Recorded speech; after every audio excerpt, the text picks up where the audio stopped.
In segment 1.4, we'll move on, having covered digital signatures, and talk about a nice trick that we can use that goes along with digital signatures.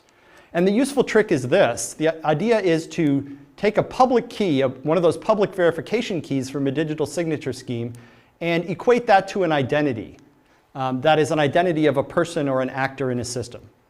So if you see a signature that verifies correctly, that is, if you see a signature such that you can verify with someone's public key that that is a signature on a particular message, then you can think of that as that public key saying the message. You can literally think of a public key as kind of like an actor or a party in a system, and that they can make statements by signing those statements.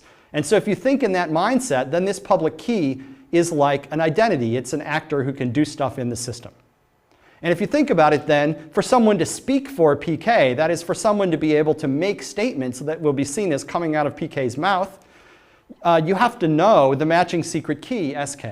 And so if you know the secret key that corresponds to the public key, PK, then you can sign messages with that secret key, and what you're doing essentially is making statements on behalf of that public key. And that means that there is an identity in the system which only you can speak for, and of course that's what you want an identity to be, something that one person can speak for or on behalf of that everybody can see.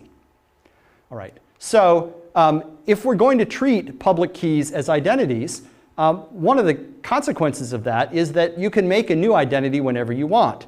If you want to make a new identity, you just do this. You create a new random key pair, SK and PK, by doing the generate keys operation in our digital signature scheme. And we get out SK and PK. PK is then the public name that you can use. That's the name of that identity, what it's called. Although in practice, you'd probably use the hash of PK because public keys are big. But again, that we'll leave that aside as a detail. So PK, or the hash of it, is the public name that you use to talk about the identity. And SK, the secret key, is the information that lets you, the person who generated this identity, speak for the identity. You control the identity because only you know the secret key. And if you generated this in such a way that the public key PK looks random, then nobody needs to know who you are. You can generate a fresh identity that looks random, that looks like a face in the crowd, that only you can control.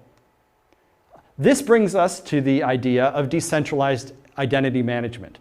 That rather than having a central place that you have to go in order to register as a user in a system, you don't need to get a username, you don't need to inform someone that you're going to be using a particular name. If you want a new identity, just make one. Anybody can make a new identity at any time, and you can make as many as you want. If you prefer to be known by 5 different names, no problem, just make 5 identities. If you want to be somewhat anonymous for a while, you can make a new identity, use it just for a little while, then throw it away. All of these things are possible with decentralized identity management, and there's no central point of control, so that you don't have to have anyone who's in charge of it. The system operates in an entirely decentralized way.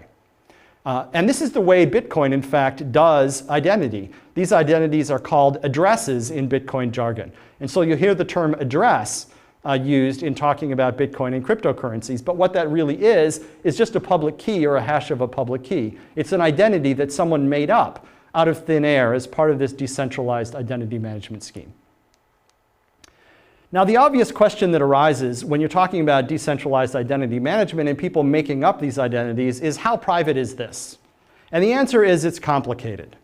On the one hand, the addresses that are made up this way are not connected to your real-world identity. You can execute a randomized algorithm. It will make some kind of PK that looks kind of random, and nothing exists initially to connect that to who you are. You can do that in the privacy of your own home. So that's good news if you want to be able to act privately. But the bad news if you want to act privately is that if that address, if that identity is making a series of statements over time, if it's engaging in a series of acts over time, that people can see that whoever this is has done a certain series of actions, and they can start to connect the dots. Gee, this person is acting a lot like Joe. Maybe this person is Joe. And so an observer can link together these things over time and make inferences.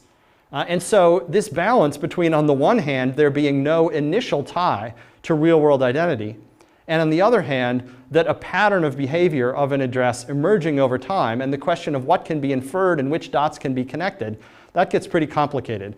And that's really the question of privacy in a cryptocurrency like Bitcoin. And there's a whole lecture about that later on.